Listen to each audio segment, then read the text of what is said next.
തുളസി, എന്താ സാർ? ഞാൻ UDC കാത്തു നിൽക്കുകയായിരുന്നു. അയ്യോ, എന്നെയോ? കുമാരി പേടിക്കാതെ, എന്റെ സ്വഭാവം അറിയാലോ. ഉത്തരവാദിത്തങ്ങൾ ബാക്കി വന്നാൽ എനിക്ക് ആകെ ഒരു വിഷമം. ഫയലുകളൊക്കെ ഈ ആഴ്ച തന്നെ ശരിയാക്കി അയക്കാം സാർ. ജോലി കൂടുതലും ഉണ്ടാ താമസം വന്നത്. അയ്യേ, ഞാൻ പറഞ്ഞു വന്നത് ബാലന്റെ കാര്യമാ. ഞാനിതെങ്ങനെ അങ്ങോട്ട് പറയണമെന്ന് വിചാരിച്ചിരിക്കുന്നു സാർ. എന്ത് കാര്യം? കല്യാണത്തിന്റെ. അതെ, അത് തന്നെയാണ് ഞാനും പറഞ്ഞു വന്നത്. ബാലന്റെ കല്യാണം ഞാൻ തീരുമാനിച്ചു. അവന് ഇഷ്ടമാണെന്ന് പറഞ്ഞാൽ പിന്നെ ഞാനെന്തിനെതിരെ നിൽക്കണം? മുറപ്പെണ്ണാണെന്ന് പറഞ്ഞപ്പോ എനിക്ക് തീരെ ഇഷ്ടമില്ലായിരുന്നു. പക്ഷെ അവന് ഒരേ വാശി. സാർ, ഈ സാറെന്നുള്ള വിളി നിർത്തണം. മനസ്സിലായില്ല. അവൾ മരിച്ചിട്ട് 10-12 വർഷമായെന്ന് കുമാരിക്ക് അറിയാമല്ലോ.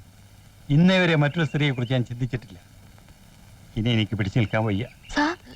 ഇനി ഒന്നും പറയണ്ട, എല്ലാം ഞാൻ തീരുമാനിച്ചു കഴിഞ്ഞു. വലിയ ആർഭാടമൊന്നുമില്ലാതെ നമ്മുടെ വിവാഹം അങ്ങ് നടത്താം. എന്താ?